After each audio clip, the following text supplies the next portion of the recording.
The ability to edit and sculpt your models symmetrically is one of the most commonly used features of ZBrush. It allows you to make the same changes to both halves of your model at the same time. Let's open up the Super Average Man Z project to have something to work with.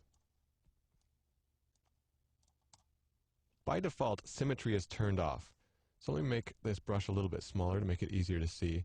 And if I do any changes to one half of this model, you can see that nothing's happening to the other side. Let me just undo this by hitting Ctrl Z. And now I want to hit X on the keyboard. This is going to turn on symmetry. So you can see there's another little dot on the other side that mirrors exactly where my cursor is.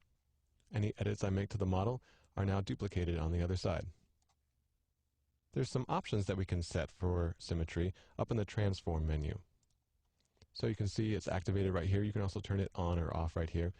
And you can change which axis is being mirrored over. So right now it's the X-axis.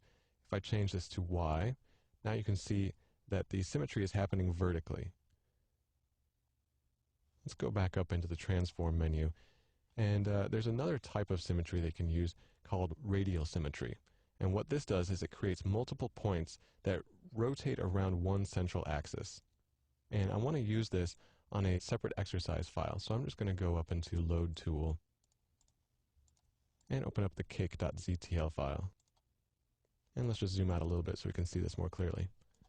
Okay, so let's say you wanted to make something like a wedding cake.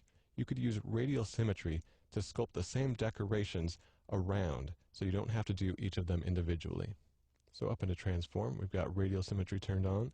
A count of 8. You could actually make as many counts as you wanted to, or as few as 2. Let's do something like 8.